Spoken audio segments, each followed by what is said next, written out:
What's up guys, my name's Brandon and the iPhone SE is hands down one of the best, most iconic phones that Apple has ever made. So it's no surprise that there's a ton of hype every year for the iPhone SE refresh or the second generation iPhone SE. We talked about the iPhone SE 2 in a couple of videos last year and we were, somewhat expecting to see it in 2019, but of course we never got it this year. However, 2020 is looking like the year we're finally going to be seeing the iPhone SE 2, but it's not going to be what we all expected. So let's go ahead and discuss the latest leaks and rumors surrounding the iPhone SE 2. So let's quickly rewind back to last year, because if you remember, I did make a couple of videos on the iPhone SE 2 last year, but kind of the common theme with all those leaks were that Apple just wasn't decided on the final design yet of the iPhone SE 2. They didn't know what it was going to exactly look like, the size of it and things like that. And the random pieces of hardware that we saw were kind of one-offs. We didn't really see, mass production of any of these, frames or anything that Apple was going to be using to make the iPhone SE 2. So it's really no wonder we didn't see the iPhone SE 2 this year in 2019, because Apple still hadn't made up their minds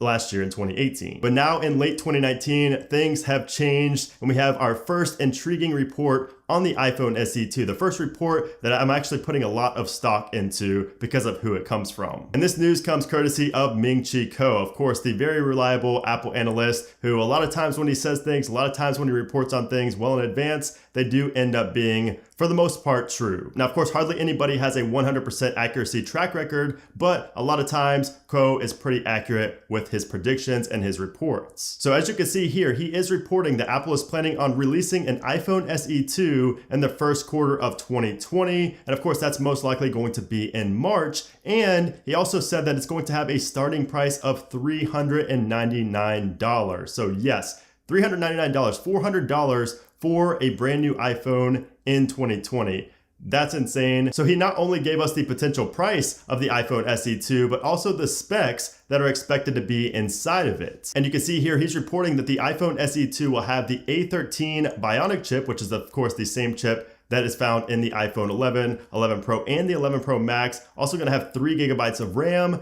64 gigabyte and 128 gigabyte storage options. That's also gonna come in space gray, silver, and a red. And then at the bottom there, you can see it says that it's not going to have 3D touch, which is expected since the iPhone 11 or the iPhone 11 Pro did not have 3D touch, and Apple is pretty much canceling 3D touch in favor of haptic touch nowadays. Now, as far as the actual body of the iPhone SE 2, Ming-Chi Kuo is reporting that it's gonna be very similar to the iPhone 8. So it's gonna very much resemble the body of the iPhone 8. So this wasn't really too surprising to me. I mean, if it had the same build as the iPhone SE, I feel like that's just too small in today's day. I mean, that's just tiny. The iPhone 8 is a lot more realistic and a lot more practical to have in the hand. However, since it has the body of the iPhone 8 and not the iPhone SE, I'm wondering if it's actually going to be called the iPhone SE 2. I'm starting to think that it's not even going to be called the iPhone SE 2, but maybe something like the iPhone 9, since it comes after the 8. It's kind of designed after the iPhone 8 and Apple never released an iPhone 9. So this could be the iPhone 9, or it could be something else. It could still be the iPhone SE 2, but I think if Apple introduced another new name, another new model name for this budget iPhone, like they did with the iPhone like 10R, something like that, I feel like if they just have another model name like that, it's just going to make it very confusing for customers, because you'll have the iPhone 11, 11 Pro, 11 Pro Max, 10R, 10S, so many different numbers and letters and things like that. Customers are just going to get confused. So I think they should name it the iPhone 9. I think that would be pretty fitting since they did skip it. So yes, an iPhone 8 form factor with the bezels and all, but with the internals of the iPhone 11. So that A13 Bionic chip, that 3 gigabytes of RAM, and hopefully we do get a better battery as well. Now it may be the same battery that we see in the iPhone 8. Again, a lot of things are probably going to be recycled. Like I think that we're not gonna have an upgraded camera. I think we're gonna have the same camera that we see here on the iPhone 8, just because it's a $400 phone. I mean, Apple's gonna try to recycle things as much as possible and not spend as much money,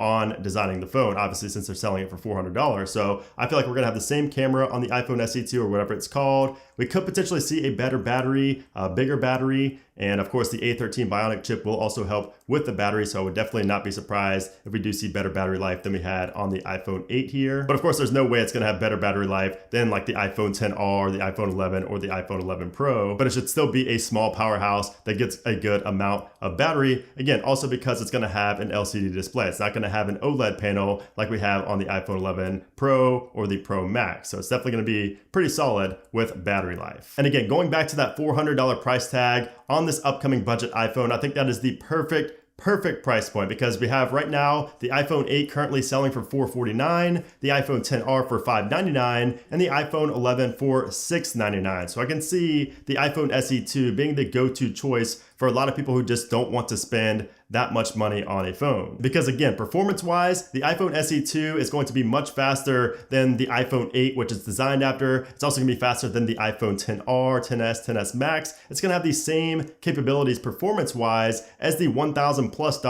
iPhone 11 Pro and Pro Max because it has that A13 Bionic chip in it. Now again, obviously we won't have that OLED panel, we won't have Face ID, we're still gonna have Touch ID and things like that. So there's gonna be a lot of compromise with this phone, but that's expected when you're only spending $400. But just raw performance wise, the iPhone SE2 is shaping up to be a beast. And I mean, that's exactly what you would expect following in the footsteps of the iPhone SE, which was the original beast of a phone that really surprised a lot of people over the years in terms of raw performance and speed tests and things like that. Now, do I think the iPhone SE2 will hurt iPhone 11 sales?